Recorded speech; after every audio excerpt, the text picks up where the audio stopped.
So yan, nandito na kami mga travelers. So yan mga ka-travelers, patawid na nga po kami dito sa napakahabang tulay na tinatawag na Panguil Bay Bridge. Malaki ang matitipid talaga sa pagdaan mo dito kaysa dadaan ka via barge. At syempre, maganda na yung tanawin, ma-enjoy mo pa yung ganda ng lugar. At medyo may kahabaan nga po talaga ang tulay na ito. Hindi lang kagaya sa ibang tulay, ito'y dire-diretso. Hindi kagaya ng San Juanico na madami siyang design na paliko-liko. Ganun pa man, talagang napaka-convenient ng tulay na ito dahil nakakapag-serbisyo ito mula po sa Tangub City patungo dito sa Lanao del Norte.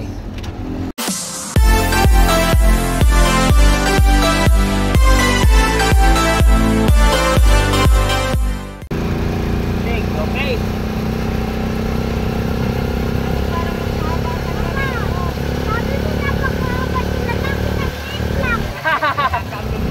Ang ganda niya, no? Hindi pa tayo nakakababa. Ayun, no? Ganda pa, oh.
Grabe, sobrang laking ano nga pala nun mga kapatid.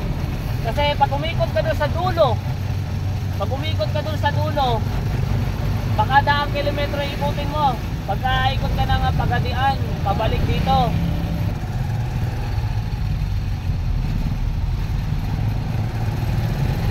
Mayroon nga palang, ayun o.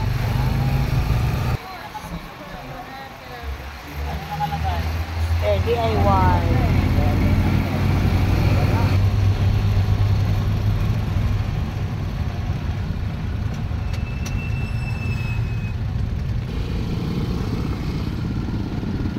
Ayan mga travelers, dito tayo sa Tubod, Lanao del Norte. Del Norte pa rin ba nakalagay doon? Lanao nga ito. Lanao del Norte. Lanao del Norte, no? Tubod, Lanao del Norte. Tapos tayo ay inabutan ng ulan, wala pa naman tayong wiper. Papunta tayong Iligan City. Ang oras natin ay 2:31.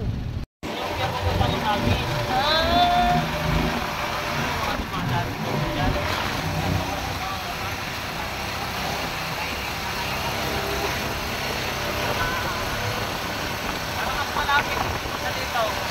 Dito marami dito sa kabila. Ano?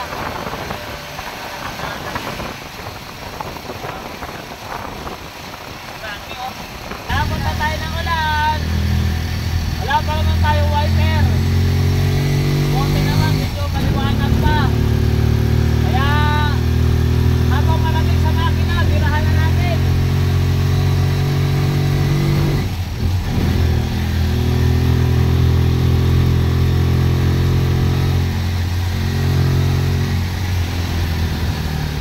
Basta kayo dyan. Basta yan o.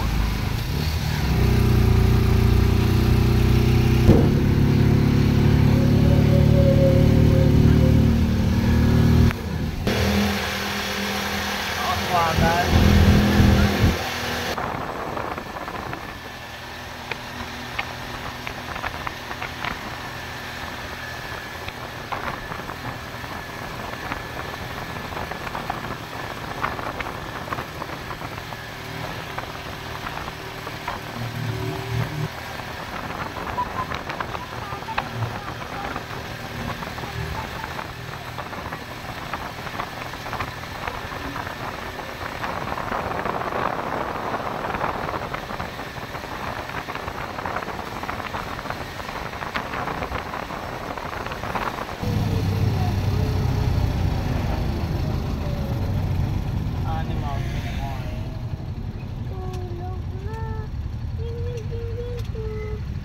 So mga ka-travelers, nandito tayo sa Iligan City. Papasok na tayo ng Iligan City. Ang oras ay alas 4:03 ng hapon.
Ay, Barney. Para doon sa Laguna di oh. Tubig galing sa bundok nga yan. Ayun o, para doon sa Laguna galing mo. Ay, hindi ko nakita. Pagkalakas na itong pinapakadelikado yan o. Yan yung mga tubig na pinakamit nila yung nag-ano, yung boating, nag-ano ng boating lang. Yan siguro galing yun. Guys! Inabot na kami ng traffic. Inabot po kami ng traffic, guys. Hindi kami makatakbo. Baka bukas pa kami makakatakbo.